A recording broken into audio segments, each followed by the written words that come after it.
Всем привет, друзья! С вами Механик. Сегодня у меня Sanyon Action New дизель на обслуживание навесного оборудования. Казалось бы, ничего интересного и нового здесь нет, но есть нюанс.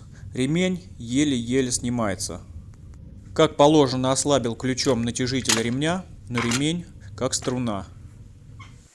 Выяснилось, что машина недавно была в ремонте в каком-то из сервисов, удаляли сажевый фильтр здесь и заодно обслуживали навесное оборудование.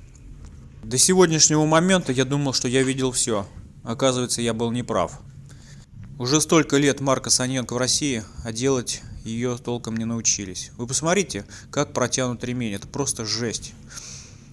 Ремень идет, смотрите, со шкива на промежуточный ролик.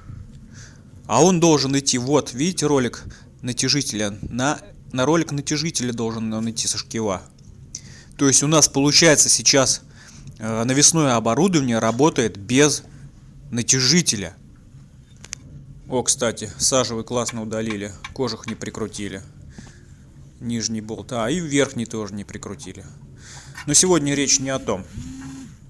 Меня сейчас больше мучает вопрос, как же они сумели натянуть ремень, минуя натяжитель ремня. Это просто жесть. Я его еле снял, ребят. Итак, поставил ремень на место, как положено. Попутно приговорил шкив коленчатого вала и обгонную муфту генератора. Будем менять. Вот таким образом должен быть установлен ремень с компрессора кондиционера на промежуточный ролик, а со шкива коленчатого вала уже на ролик натяжителя ремня.